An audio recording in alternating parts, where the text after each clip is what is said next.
Hi, Bill Caskey here, author of Same Game New Rules and creator of the Sales Leadership Academy. Well, this is the end of the road. This is the final video prior to the Sales Leadership Academy launch here in a few days. We've talked about a lot of things on these videos. We've gotten lots of great comments and feedback from you, the viewer, and we'd love even more. If you like this one, just let us know. We've talked about the cadence of leadership. What should your month look like? We've talked about inspiring your team. We've talked about coaching your team on how to deliver premium value to your customers and how to deliver that message so you get paid for it. We've talked about umpteen different things. Today we're going to talk about the achievement culture. You know, I had a situation that happened to me this week. I was heading to a client who does about $1 million a year. We just started working with them here recently. And this client struggles. This leader of the team, there's only a few people on his team, but he really struggles with getting out of his own way. And he is not very open to ideas or suggestions. He kind of has his way, and that's the way it's going to be, and yet his track record has not been that successful. And I'm trying to get him out of that old mode of I have all the answers, nobody can tell me anything. Contrast that with on the way to this client, I spent about an hour with another client who's about a $400 million customer of ours in the training and coaching world. And they're a global company, and I was talking to the VP of sales who oversees all of these areas and all of these elements and offices. He, on the other hand, was asking me questions like, well, what do you think we need to do about this? And here's this scenario, how would you handle it? Or, Bill, how would you coach me to have this conversation with this regional who's maybe not doing what he needs to do? And I thought about, after that day was over, I thought about the huge contrast. A person who runs a $400 million company, he's got 100 and some salespeople, seeking advice, seeking information and counsel. And a guy who runs a $1 million sales organization that's struggling a lot cannot ask any question. He has all the answers. And right there you have it. Right there you have an achievement culture, and I happen to know this company who's the $400 million company. They have an awesome achievement culture. They attract high achievers to them. They bring in people who are already good at what they do, and they just make them better. This organization has trouble attracting anybody because they have a lousy achievement culture. Now, it's up to me to help them fix that. We just started that process, but it's going to be hard work. So when you look at that, you say, well, what is it that makes an achievement culture? I'm going to give you 3 things here today. It's not an exhaustive list, but it might help prompt you a little bit in some of your thinking. Number 1 is the mindset. What is the mindset and the mental makeup of your sales team and of you? Do you see the world as a place of abundance? Do you see the world as a place to be creative? Do you see that your people have the freedom to create ideas and to bring ideas to the table and to sort of be flexible enough within the system to help them achieve? What is their overall mindset? Are they confident? Are they players in your world? Do they have expertise? Do they see themselves when they walk into a room as having command of that room and command of the knowledge? Do they have an expert status to them? Or is it the opposite on all those counts?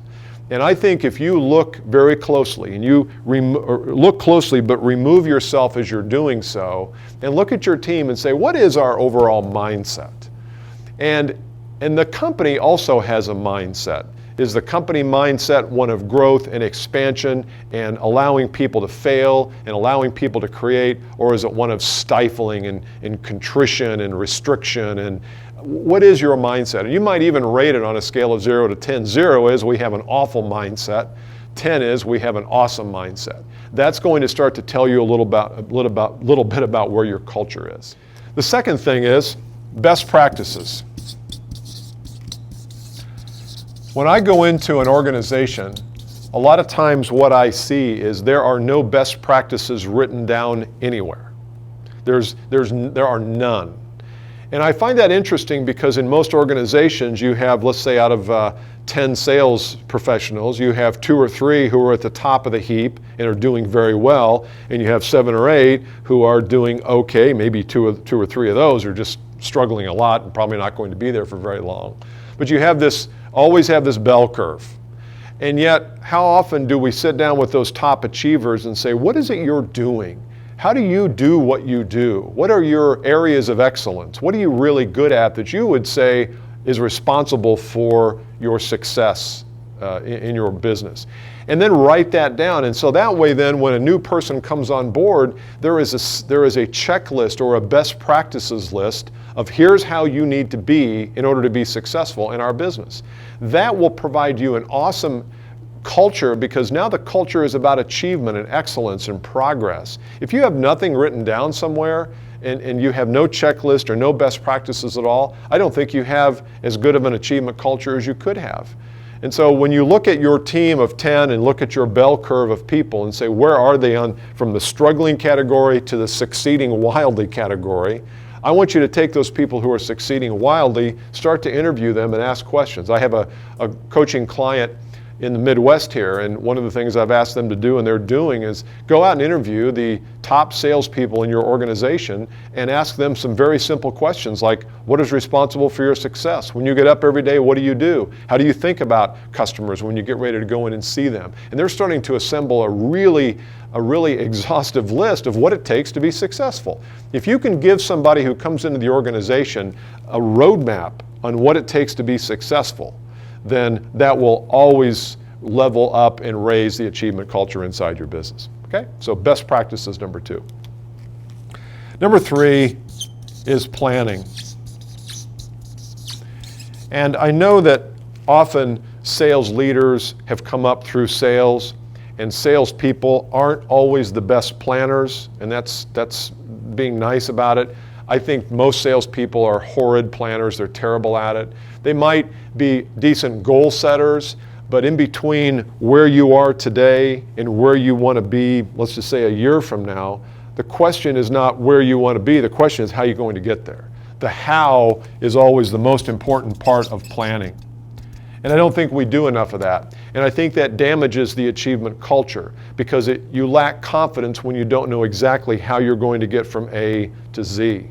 And so planning should be something that, and we've talked about this in some of the free videos, and we'll talk a lot more in the Sales Leadership Academy, is how do you plan? What are some simple plans that you can execute and implement inside your organization to make sure that you not only know where you are and where you're going, but exactly how to get there? And the how-to is so important. So when you are looking at your achievement culture, is your achievement culture a how-to culture? Is it evident that when you set a goal, your salespeople set a goal 1 year out of doubling their business, do they have confidence in the how? If they don't have confidence in the how, then the goal is useless. If they have confidence in the how, then they'll come in every day looking for the next step and the next step and the next path, next block on that path. So when you're looking at achievement culture, I think planning, and you wouldn't usually read that because culture, you think, well, what does planning have to do with culture? But man, if your people know how to get from here to there, and they know exactly how to get there because it's an organized plan, their confidence goes way up. When their confidence goes up, the culture goes up as well. I've enjoyed talking to you about achievement culture. There's a lot more to it than this, but I wanted to give you a sense of 3 of the things that we think are important. We're going to spend a lot more time in the Sales Leadership Academy. You'll be getting an email soon on the launch of the Academy, and we hope to see you on the inside. Enjoyed it.